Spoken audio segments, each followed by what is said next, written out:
Even after making several attempts to crush our aspirations and our economy, Bengal government stands tall and true towards the commitment towards its people.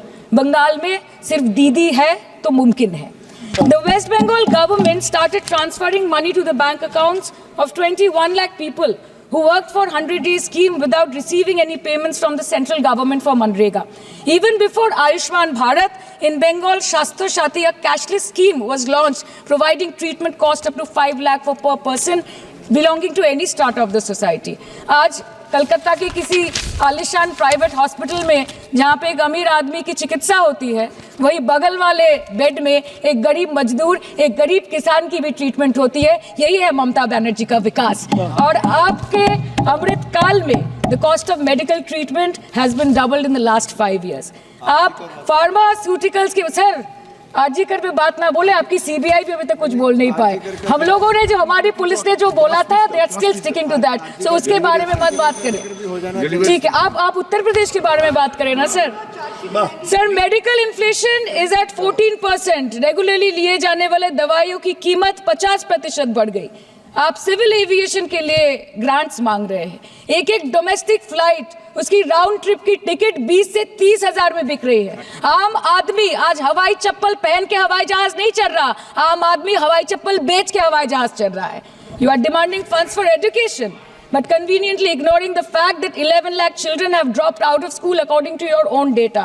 आज भारत में सिर्फ 47.51% स्कूलों के पास computer की facilities है और उसमें 9% के पास internet connection. In law and justice, you are not been able to provide legal aid to more than 1% of the eligible population. In public enterprises, 5.1 lakh public sector jobs have disappeared in the last 10 years. Railway में करीबन 2.5 lakh post बाकी हैं और उसमें से vacancy है in critical safety categories. नए भारत में आजकल ट्रेन पटरी के ऊपर कम और पटरी के बाहर ज़्यादा चलती है.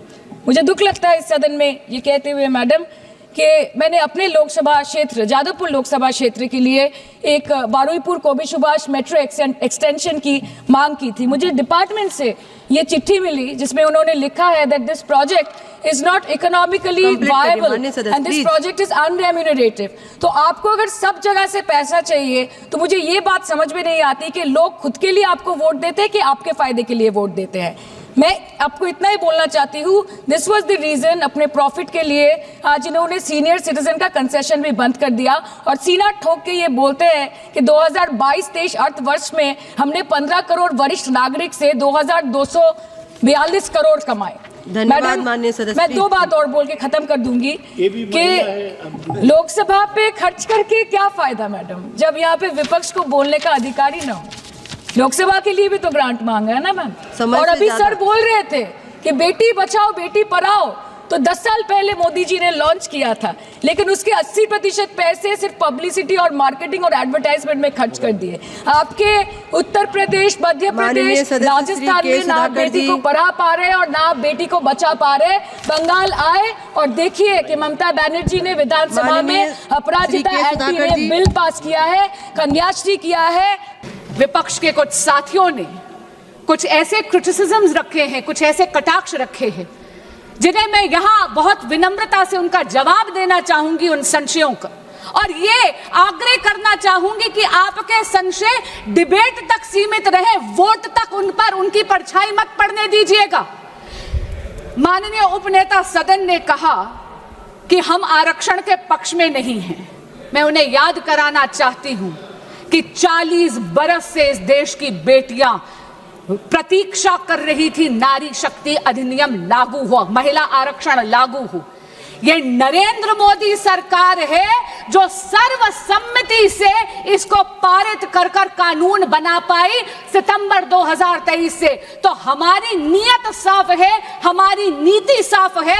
ये तो परिलक्षित हमने सितंबर 2023 में ही कर दिया. मैं फिर पूछना चाहती हूं, बार बार विपक्ष के कई साथियों ने कहा, टाइमिंग की बात करी, यहां तक कि माननीय अखिलेश यादव जी ने कहा जल्दबाजी. मैं पूछना चाहती हूं कि 40 बरस की डिले के बाद भी आप जल्दबाजी का आरोप किस मुंह से लगा रहे हैं? और रही बात इलेक्शन की, महोदय, जब तक कि एक राष्ट्र एक चुनाव का रिफॉर्म इस देश में लागू नहीं हो जाएगा, हमारी पॉलिटी का नेचर ये है कि यहां तो चुनाव हमेशा रहते हैं। मैं आपको एक व्यक्तिगत अनुभव बताती हूं। मुझे अभी 2 साल भी पूरे नहीं हुए एज अ सांसद। जून में 2 साल में कंप्लीट करूंगी, लेकिन बंगाल का चुनाव 7वां चुनाव है जिसमें योगदान करने का मुझे मौका मिल रहा है। इसलिए चुनाव तो यहां चलते रहेंगे, लेकिन चुनाव बहाना नहीं बन सकता हमारे देश की मातृशक्ति का हक मारने के लिए।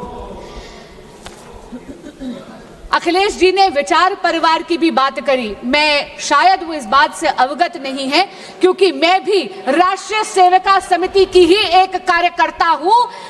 पिछले 90 वर्षों से राष्ट्रीय सेविका समिति संघ के साथ कदम से कदम मिलाकर इस देश की सेवा कर रही है।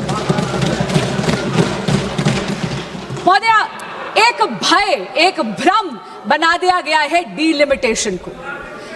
मैं आपके माध्यम से ये बात स्पष्ट कर दूं हमारे विपक्ष के साथियों को, डीलिमिटेशन यानी परिसीमन भारतीय जनता पार्टी का प्रपंच नहीं है। It is not a conspiracy of the BJP, it's the constitutional mechanism. वही कॉन्स्टिट्यूशन, वही संविधान जो बाबा भीमराव अंबेडकर जी ने बनाया है, उन्हीं के रचित कॉन्स्टिट्यूशन में ही ये प्रावधान है, ये मैकेनिज्म है जहां पर डीलिमिटेशन अनिवार्य है। पर महोदया, मैं बहुत विनम्रता से कहना चाहती हूं, नारी शक्ति वंदन अधिनियम को लागू करना मंजिल है, परिसीमन केवल और केवल राह है। आप राह और मंजिल में कंफ्यूज मत होइए। Please do not confuse the road and the destination. Delimitation is only the road, it is नारी शक्ति वंदन अधिनियम, the women reservation which is the destination, and it is high time that we complete that journey to that destination. एक और बात कही गई, यहां पर बोला गया कि 543 में क्यों नहीं लगा देते, और मैं हैरान हुई जब एक महिला सांसद ने यह कह दिया कि आप परिसीमन कर सीटें बढ़ा रहे हैं, यह तो शोविनिज्म है। शोविनिज्म का आरोप लगाते हुए ये भूल गई कि 543 सीटें पुरुषों का एकाधिकार नहीं है। वो भूल गई कि इन 543 में आज भी 74 पर हम नारी शक्ति का रिप्रेजेंटेशन करते हैं। महिला सांसद भी हैं इस सदन में। आप रिजर्वेशन को एब्स्ट्रैक्ट में लागू नहीं कर सकते। आपको रिजर्वेशन को आइडेंटिफाइड कॉन्स्टिट्यूएंसीज में ही करना पड़ेगा, और इसीलिए परिसीमन आवश्यक है, सीटों की बढ़ोतरी आवश्यक है।